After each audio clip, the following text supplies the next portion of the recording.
Hey guys, it's Oluvids, and as you probably already know, the Nintendo DS cult classic called The World Ends With You has an anime adaptation. The original version's already over, but recently the English dub finally came out.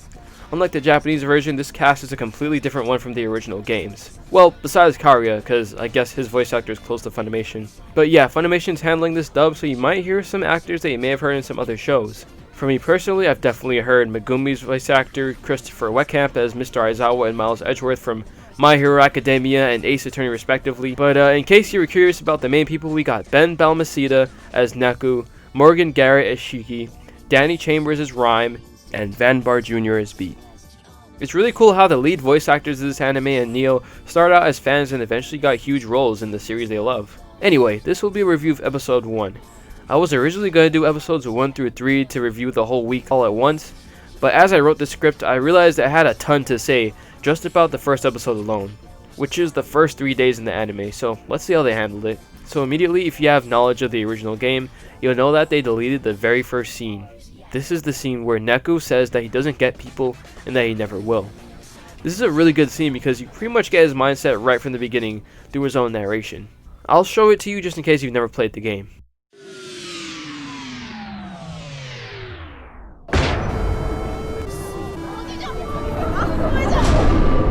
Out of my face! You're blocking my view!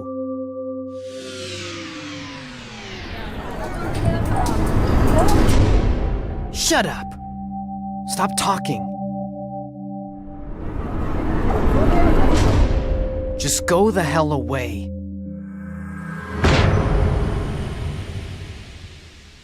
All the world needs is me.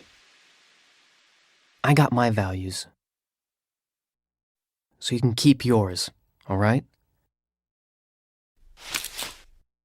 I don't get people. Never have, never will. Instead, we start out with some flashbacks that we can't really make out at the moment, before Neku wakes up in Scramble Crossing. After we see some cameos by a couple of characters we'll see in the future, he dodges some traffic for a bit. We also see him pull out 2 player pins from the very beginning.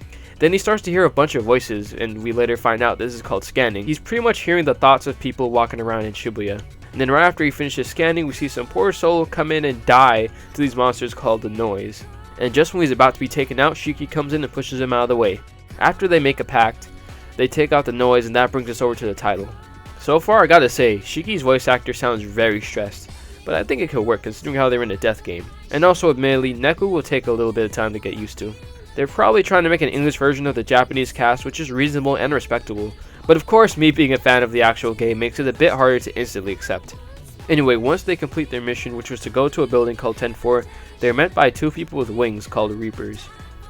Uzuki Yashiro, voiced by Jessica Peterson, and of course, as I said earlier, Andrew Kishino reprises his role as Koki Karia. They come in and pretty much say, "We're gonna kill you." After that threat, it seems they moved on to the second day. And while they wait for the mission to come in, Shiki tells Neku a bit about what's going on around here. Apparently they're into this thing called the Squid Game. Wait, no, that doesn't sound right. And they receive a mission every day for a week. They either complete the mission or face erasure. Also, they're in a plane of reality called the Underground, which is, funnily enough, above the normal plane, which is called the Real Ground. People in the Underground can perceive and read the minds of people in the Real Ground. However, the players and the Reapers are both invisible and intangible to anything from the normal world. It's not exactly this, but if you don't understand, this may help. You know how you wouldn't be able to perceive a 4th dimensional object, but said object could perceive us? Yeah, it's kinda like that in a sense. And to add insult to injury, Neku seems to have amnesia. Just then, we meet 2 more players that totally aren't gonna die like that rando we saw earlier. Their names are Beat and Rhyme. Beat first thinks that Neku and Shiki are Reapers since he can't scan them, but that's when we're informed by Rhyme that you can't scan other players. Just then, they get their mission and Neku quickly takes out the Noise that they needed to erase. After that, the 2 Reapers from earlier show up and they do something pretty wild. The female Reaper, Uzuki, says that if Neku kills Shiki, she'll let him out of the Reapers game. And Neku almost does it.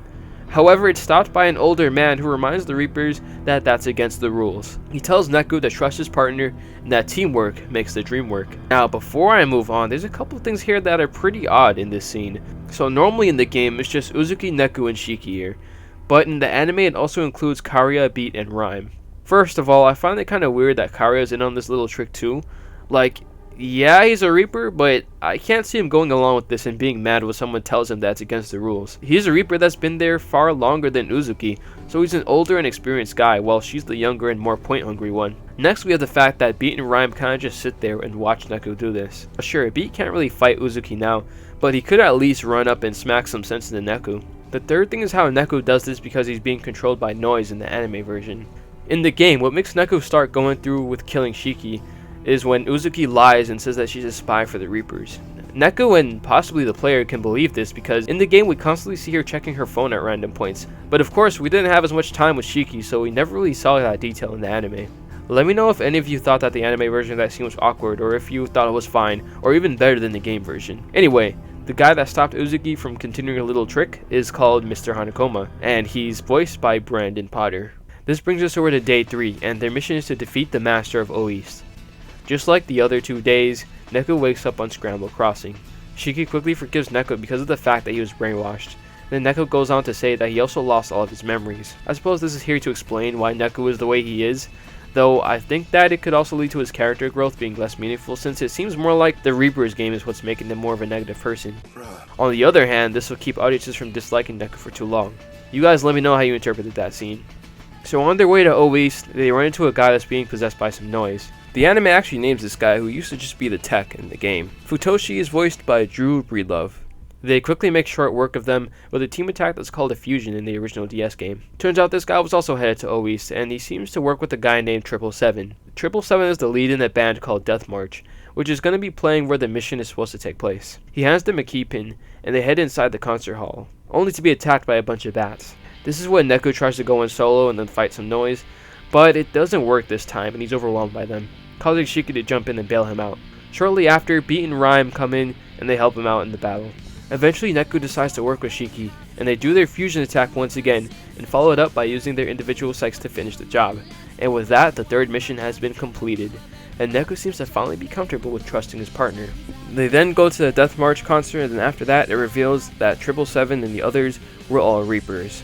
After that, we see even more Reapers in their secret base / hangout lounge. This is where we're introduced to Kitaniji, Konishi, Minamimoto, and Higashizawa. Christopher Weckamp, Marissa Duran, Brent Mukai, and Anthony Damasio were brought in to voice these characters respectively. It seems like the big guy, Higashizawa, has been appointed the role of Game Master in the Reapers game. Overall, the anime was pretty good in some areas and questionable in others. In just one episode we saw 3 days of the Reapers game, but we still haven't actually spent much time with any of the characters or missions. While the acting, music, and animation is all good, the pacing of the show is what causes the negative reception that you probably hear most of the time.